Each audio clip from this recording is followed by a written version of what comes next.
Hari ini kita disadarkan pada sebuah peristiwa di mana kita sering buta mata kita, kita sering tuli telinga kita, dan kita sering gagu lidah kita.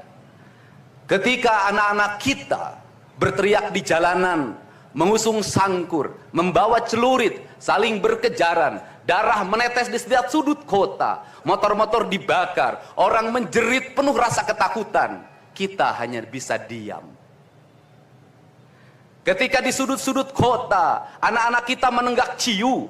Ketika sudut-sudut kota, anak-anak kita makan eksimer. Ketika di sudut-sudut kota, anak-anak kita makan minuman oplosan. Mereka jatuh tersungkur, matanya merah penuh dengan rasa emosi, pulang ngamuk ke orang tuanya.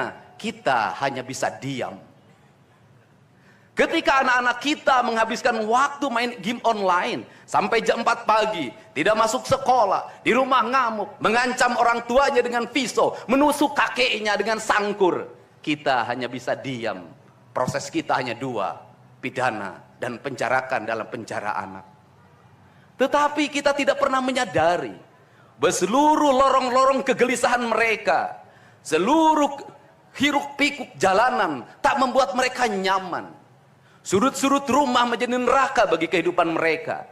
Lapang-lapang bola tergusur menjadi industri perumahan, pemukiman, dan pertokoan. Mereka kehilangan tempat bermain. Mereka kehilangan air yang jernih di sungai sehingga bisa mereka berenang. Mereka kehilangan gunung-gunung yang indah tempat mereka bercengkrama dengan alam. Mereka kehilangan sawah yang terhampar. Yang mereka lihat adalah kebisingan dan kebisingan. Bising di jalanan karena knalpotnya brong. Bising di rumah karena orang tuanya bertengkar. Maka mereka lari dalam rorong-gerong gelap. Digenggamnya handphone, diambilnya obat-obat terlarang, ditengahnya minuman dalam sebuah kelompok yang sama. Kita orang-orang yang terpinggirkan di rumah, kita orang-orang yang terpinggirkan di sekolah. Guru-guru telunjuknya menunjuk pada wajahnya, tapi tak bisa memberikan solusi kegelisahan jiwanya. Semua orang hanya memberikan pengamatan, analisis, kajian. Itulah metodologi yang dikembangkan bangsa ini. Tetapi tidak ada yang berani mengambil solusi, mengangkat mereka di sudut jalanan, dimasukkan ke barak, dididik secara militer, diarahkan menjadi anak-anak yang berguna.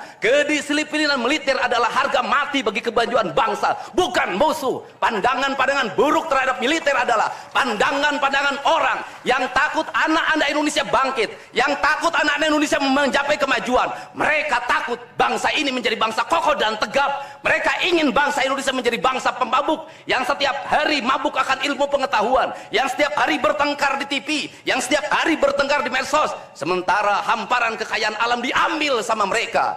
Janganlah kita menjadi antek dari bangsa lain, memporak-porandakan diri sendiri dan bangsanya dengan alasan pengetahuan, dengan alasan hak asasi manusia. Anak membawa motor di bawah umur adalah pelanggaran hak anak. Kapan kita bertindak? Dan selama ini kita membiarkan anak-anak nonton film tanpa didampingi oleh orang tua. Itu adalah pelanggaran anak, dan kita tidak pernah bertindak. Anak-anak di bawah umur merokok, minum minuman keras, itu adalah pelanggaran hak anak. Semuanya kita berdiam.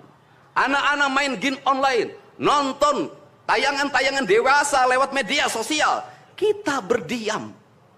Negeri ini akan hancur manakala semua orang berdiam.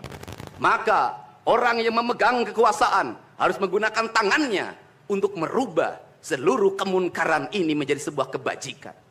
Kalau kita berkomitmen pada bangsa ini, problem anak-anak kita adalah mengkonsumsi tayangan yang bukan haknya di media sosial.